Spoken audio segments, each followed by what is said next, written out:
Taking a break from that work is Senator Roger Marshall. No one has worked harder than the Kansas Republican to champion this bill. Senator, thanks for coming over here, taking a break while that's going on. All right, give us the TikTok. They're gonna read the bill, and then we go to amendments. How does it work? You got it. So I'm done here. I'm going to go back to the Senate floor. I'm going to preside from 12 to 2. We finish reading the bill. The Democrats have 10 hours to debate whatever they want to do. We could match that with 10 more hours, but we probably won't. So I think when they finish reading the bill, 10 hours of debate, and then we go to the amendment process, the vote-a-rama. We got the coffee brewing ready for an all-nighter. And in the vote-a-rama, there will be some stuff that's just messaging legislation and people are trying to prove points. But there are probably going to be some changes to this legislation. You have people like Rand Paul, who didn't vote to advance, who say it doesn't cut enough. And there are going to be people like Ron Johnson, your colleague from Wisconsin, who are going to try to put deeper cuts in the process. At the same time, you have people like Susan Collins from Maine, who said it cuts too much, and she doesn't like that. And she says, I voted to advance the bill, but I'm not a yes on final passage. How do you try to keep those two sides in the same space? Well, I think if it weren't for President Trump and John Thune and John Barrasso would be next to impossible. And Vice President also came in and got involved as well, J.D. Vance. So I think it's constantly listening, it's pushing, it's the art of the deal. And both sides are saying they're unhappy. We're probably right over the target. An audible groan went up in the Senate when the legislation came out, and it's got a $5 trillion increase to the debt ceiling. That is a politically painful vote for a lot of Republicans to authorize that much debt. Then the CBO says that just what's in the bill is $3.9 trillion. That's of new debt. The House version was at $2.4 trillion. So this is a substantial increase over that. I've asked you this question before, but Republicans have the presidency, the House, and the Senate.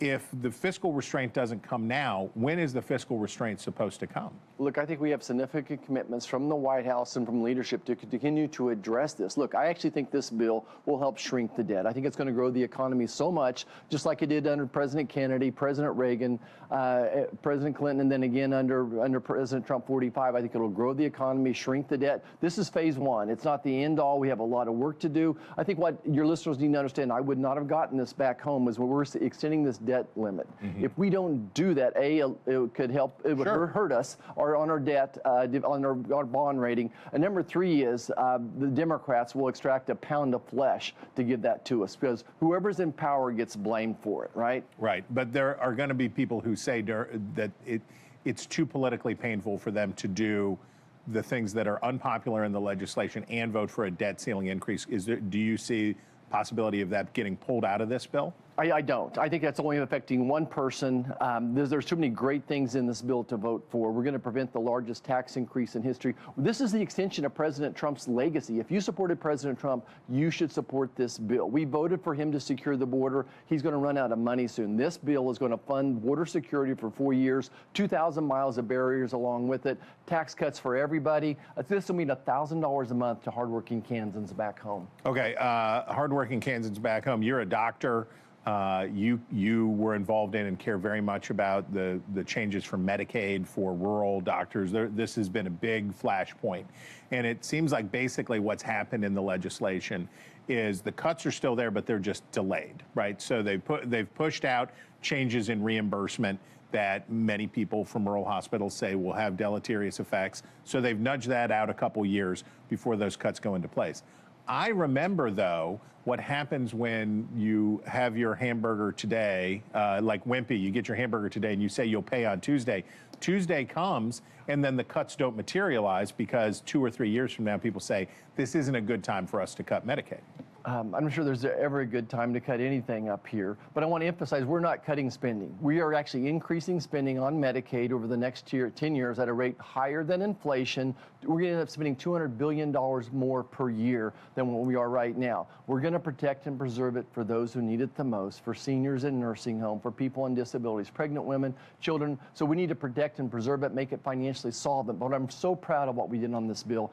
$25 billion for rural hospitals and community health centers. Look, only 5% of Medicaid dollars end up in rural hospitals. The urban hospitals take 95% of that money. So we have a $25 billion to help make those rural hospitals solvent. I think it's an incredible solution. Compliment Susan Collins and Rick Scott on their work on that as well. They've done a great job helping get that across the finish line. All right, I want you to look at this Fox News poll. How independents feel about the big, beautiful bill. It will magically appear on your screen at any moment. Okay. 73% oppose this bill and 22% favor. The salesmanship around this has been complicated by the process, I understand. But are you, when you're telling your anxious colleagues and they say, this thing is a loser, I'm going to vote for it, and then we're all going to pay the price for it in midterms, what do you tell them? What are you telling them you're going to go sell after you finish the internal sales job?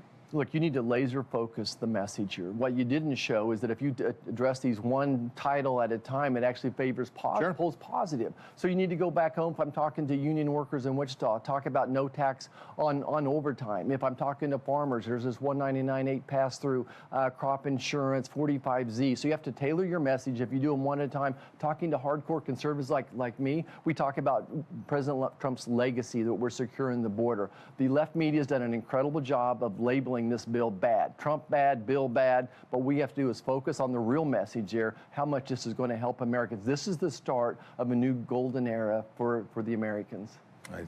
Good vibes only.